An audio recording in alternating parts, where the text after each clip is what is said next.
कुछ सिखाकर यह दौर भी गुजर जाएगा। कभी कभी ऐसे समय आता है कि हमें लगता है कि जैसे बहुत ज्यादा परेशान हो गए, बहुत ज्यादा दुखी हो गए। कुछ सिखाकर यह दौर भी गुजर जाएगा, फिर एक बार और इंसान मुस्कुराएगा। मायूस ना होना कभी बुरे वक्त में, कल आज है और आज कल हो जाएगा। कल आज है और आज कल हो जाएगा। जीवन में कोई भी परिस्थितियां हो, चाहे बड़ी चौपड़ की हजारों लोगों की भीड़ हो और चाहे छोटे मंडप की चारों लोगों की संख्या हो, हमेशा खुशी खुशी धर्म की बात करना, धर्म ध्यान के रास्ते चलना। चाहे 1000 लोग आपके साथ हों और चाहे 4 लोग आपके साथ हों, सबके साथ मीठा व्यवहार करना। चाहे कभी आपके साथ पूरा गांव हो और चाहे कभी आप अकेले हों, तब भी सन्मार्ग पर चलते रहना। अपना कर्तव्य जरूर करना चाहिए। माना कि जंगल में बैठे हैं अपन, लेकिन जहां मन मंगल होता है वहां जंगल में भी मंगल होता है। कुछ सिखाकर यह दौर भी गुजर जाएगा। हर वक्त हमें सिखाता है, हर समय हमें सिखाता है। और समय सबसे बड़ी बात तो यही सिखाता है कि घड़ी खुद टिक टिक टिक टिक टिक कहती है, लेकिन कभी टिकती नहीं है। समय गुजरता चला जाता है और जाता हुआ समय ये सिखाता है कि जाग मुसाफिर भोर भई। उठ जाग मुसाफिर भोर भई, अब रैन कहाँ जो सोबत है। जो सोबत है सो खोबत है, जो जागत है सो पावत है। जयपुर वालों को जगाना तो पड़ेगा। उठ जाग मुसाफिर भाई, चतुर्मास ही पूरा हुआ है और 30-35 किलोमीटर बहुत ज्यादा दूर नहीं होता है। इतना तो मौज मस्ती के लिए सैटरडे संडे को चले जाते हैं। कम से कम पंच कल्याणक प्रतिष्ठा महोत्सव में भगवान की मंगल आराधना का लाभ जरूर लो। ये लम्हे सौभाग्य से मिलते हैं। कुछ सिखाकर ये दौर भी गुजर जाएगा, फिर एक बार और इंसान मुस्कुराएगा। कैसी भी परिस्थितियां हों, दुख आते हैं तो स्थायी होकर के नहीं रह जाते हैं, वो भी चले जाते हैं। और सुख आते हैं तो भी स्थायी नहीं होते हैं। हर सुख दुख की छाया लेके आता है और हर दुख सुख की पीछे पीछे परछाई आने ही वाली। क्योंकि साता और आसाता दोनों प्रकार के वेदनीय कर्म का आश्रय बंध इस जीव ने कर रखा है। ज्ञाना वर्ण दर्शना वर्ण वेदनीय मोहनी आयु नाम गोत्र और अंतराय। इन कर्मों के प्रपंच में ही तो सारी पर्यायें यह जीव भोग रहा है। आज जिस धूप का इंतजार कर रहे हैं लोग, गर्मी के दिनों में उसी धूप का तिरस्कार करते हैं। मतलब है कि समय बदलते चीजों की कीमत भी बदल जाती है। अभी जानबूझ करके पाटा लगा करके धूप में बैठे हैं। जेठ के महीने में इनको धूप में बैठाओ, या जहां बैठे हैं वहां जरा सी धूप आ जाए, घबरा जाएंगे। मुझे ऐसी जगह बैठने को मिला है कि जहां धूप आ जाती है, और अभी शिकायत होगी मुझे ऐसी जगह बैठने को मिला है जहां छांव रहती है, और दरवाजा खुलता है तो सारी हवा मेरे को लगती है। गर्मी के दिनों में वही जगह पसंद की जाएगी जहां हवा लगेगी। द्रव्य क्षेत्र काल और भाव बदलने से सारी स्थितियां बदल जाती हैं। और ज्ञानी द्रव्य तो अपना काम करेगा, क्षेत्र भी अपना काम करेगा, काल भी अपना काम करेगा। वो द्रव्य क्षेत्र काल भाव तुम्हारे हाथ में, द्रव्य क्षेत्र काल तो फिर भी तुम्हारे हाथ में नहीं है, लेकिन भाव तुम्हारे हाथ में है। भाव को संभाल लिया तो भाव भी संभल जाएंगे।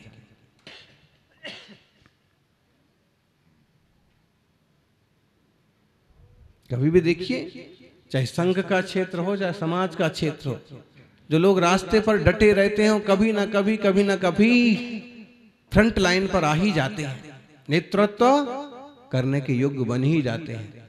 लेकिन जो लोग संघर्ष नहीं करते, कोशिश नहीं करते, धैर्य नहीं रखते, डटे नहीं रहते,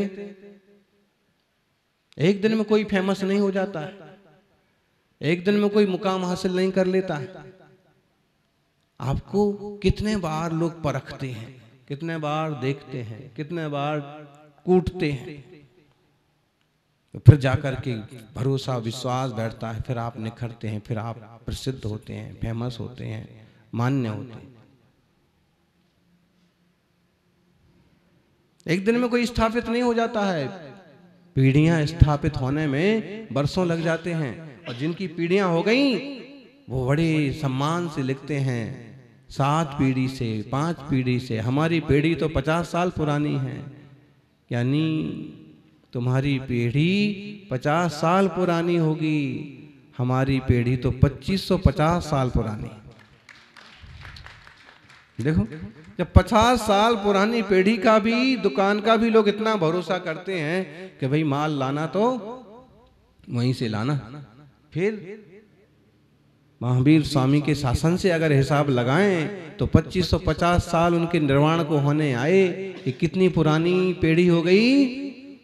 और दुनिया को चाहिए कि इस प्राचीनतम पीढ़ी से ही वो सत्य अहिंसा सदाचार का माल खरीदें और जीवन में मालामाल हो जाएं।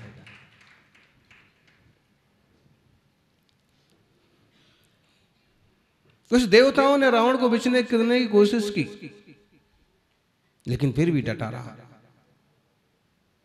और तब कुछ दूसरे देवताओं ने आकर के उसकी रक्षा भी की कि भाई ये रिद्धि सिद्धि कर रहा है तो इसे करने दो। और तब जाकर के उसको बहुरूपणी विद्या भी सिद्ध हो गई। एक नहीं, बहुत सारे रूप बना ले। रावण ने तो बहुरूपणी विद्या सिद्ध करके बहुत रूप बनाने की कला सीखी थी, और आज के इंसान को तो बिना विद्या सिद्ध किए बहुरूपणी विद्या सिद्ध है। देख लो आप उसके रूप, कितने रूप बनाता है, कितने रोल दिखाता है, घर वालों के सामने किस ढंग से पेश आता है। वही आदमी पड़ोसन से कैसे पेश आता है और अपनी घरवाली से कैसे पेश आता है। देख लो आप, वही बॉस से कैसे पेश आता है और वही व्यक्ति नौकर से कैसे पेश आता है, वही अपने बेटे से कैसे पेश आता है और पड़ोसी के बेटे से कैसे पेश आता है। कितने रूप बदल जाते, कितने चेहरे बदल जाते हैं। रावण को तो मेहनत करना पड़ी थी और अपन को तो ज्ञानी बहुत ज्यादा रूप बदलना कोई बुद्धिमानी नहीं है। एक अच्छा इंसान सहज रहता है, नपा तुला रहता है, विवेकवान रहता है, और कहां किससे कैसा व्यवहार करना है सावधानी बरतता है। जो आपसे जुड़े हुए लोग हैं उनको एकदम कमतर मत समझिए। माता पिता की, पुरखे की, परिवार, उनकी भी अपनी कीमत है, वैल्यू है। उन्होंने आपको बड़ा करने के लिए बहुत मेहनत की है। गृहस्थी में जिसका सहयोग हमेशा मिलता है, धर्मपत्नी, उसका भी यथायोग्य मान सम्मान जरूरी है। आक्रोश, क्रोध और गुस्सा बहुत अच्छी चीज नहीं है, नुकसान ही नुकसान होता है। क्रोध तो उस तूफान की तरह होता है कि उसके जाने के बाद ही पता पड़ता है कि कितना नुकसान हो गया। सुनामी आई है और क्या नुकसान पहुंचा के जाएगी, और जाने के बाद मालूम पड़ता है। सुनामी की लहर से खतरनाक होती है कसायों की वासना की लहर। कैसे गजब गजब किस्से आजकल होने लगे। अब उसे इंसान क्या कहेंगे कि इंसान के टुकड़े कर डाले। कसाय का जहर, वासना का जहर इतना खतरनाक होता है।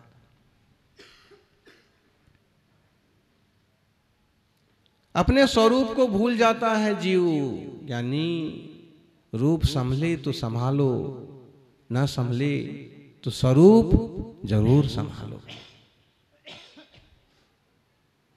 रूप तो पुद्गल की पर्याय है, बदलेगा ही बदलेगा, लेकिन स्वरूप अपने चैतन्य गुण की पर्याय है, चैतन्य धर्म की पर्याय है।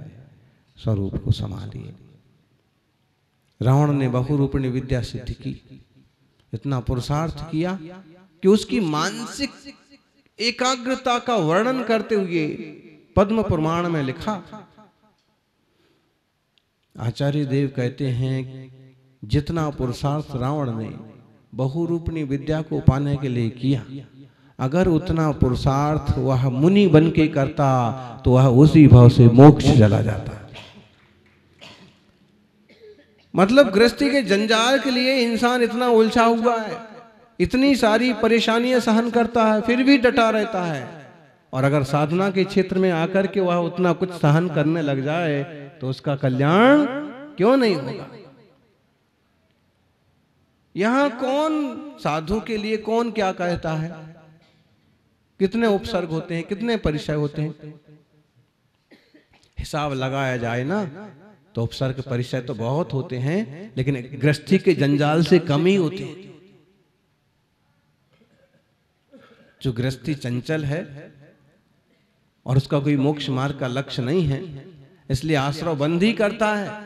मुनि मोक्ष मार्गी है, इसलिए उपसर्ग परिचय संबर निजरा में कारण बन जाते हैं।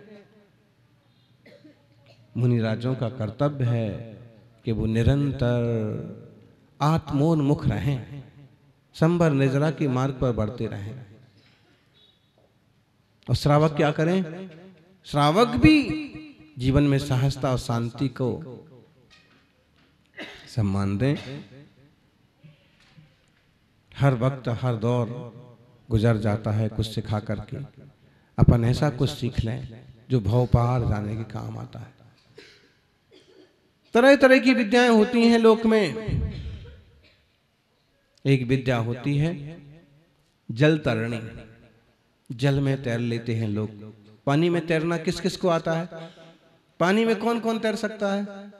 जापान वाले पानी में नहीं तैर सकते, क्यों? राजीव नहीं? अरे इस मामले में देखा जाए ना तो गांव के लोग अच्छे होते हैं। उनको पेड़ पर चढ़ना, पेड़ से कूदना, पानी में तैरना, पहाड़ों पर चढ़ जाना, ये चीजें बचपन से ही मिल जाती हैं। एक कला है, एक विद्या है पानी में तैरना। जलतरणी विद्या है। दूसरी विद्या देखें तो नभचरणी विद्या है, आकाश में उड़ना। आकाश में कौन कौन उड़ सकता है? अब इसमें तो हाथ खड़ा कर दो। अभी हाल जापान से हवाई जहाज में उड़ के तो आए, सब उड़ते हैं। अच्छा, लेकिन ये आपका आकाश में उड़ना आपका स्वतंत्र नहीं है, ये मशीनों के द्वारा हुआ है। लेकिन चौथे काल में ऐसे मुनिराज हुआ करते थे जो आकाश में चलते हुए चले जाते थे, उनकी तप की रिद्धि। कोई कोई श्रावक भी आकाशगामिनी विद्या सिद्ध कर लेते थे, जैसे वो अंजन चोर वाली कथा में आता है। तो जलतरणी विद्या है, जलतरणी विद्या भी बहुत लोग जानते हैं। नवचरणी विद्या है, नवचरणी विद्या को भी बहुत लोग जानते हैं। लेकिन एक विद्या है जो भवतरणी विद्या है। भवतरणी विद्या को केवल वीतरागी निर्ग्रंथ मुनिराज ही जानते हैं, वही बताते हैं। इसलिए मुनि चरणों में रह करके जीवन को ऊंचाइयों तक ले जाने का पुरुषार्थ करना चाहिए।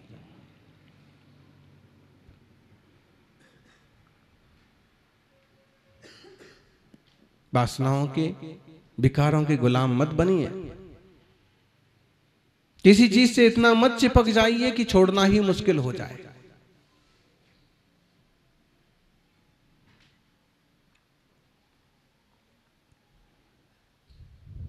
कबूतर में और तोते में एक बहुत बड़ा फर्क होता है। क्या होता है? क्या फर्क होता है? बोलो। जो कबूतर हैं वो तो बोलो कम से कम।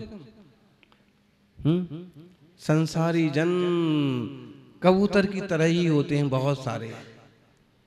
कबूतर का सबसे बड़ा गुण कहो, अवगुण कहो, कि एक बार जहां घर बनाता है बार बार वहीं रहता है, उसी में घुसता है। कितनी दूर भी दाना चुग के आएगा, लेकिन कहां जाएगा? वापस उसी घोंसले में घुसेगा।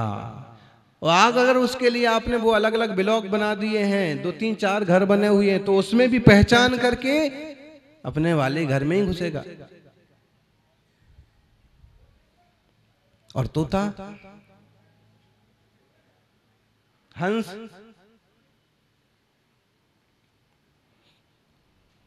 इस टाइप का स्थायी घर नहीं बनाता है। यहां से उड़ेगा तो किसी और पेड़ पर भी जाकर के रुक जाएगा।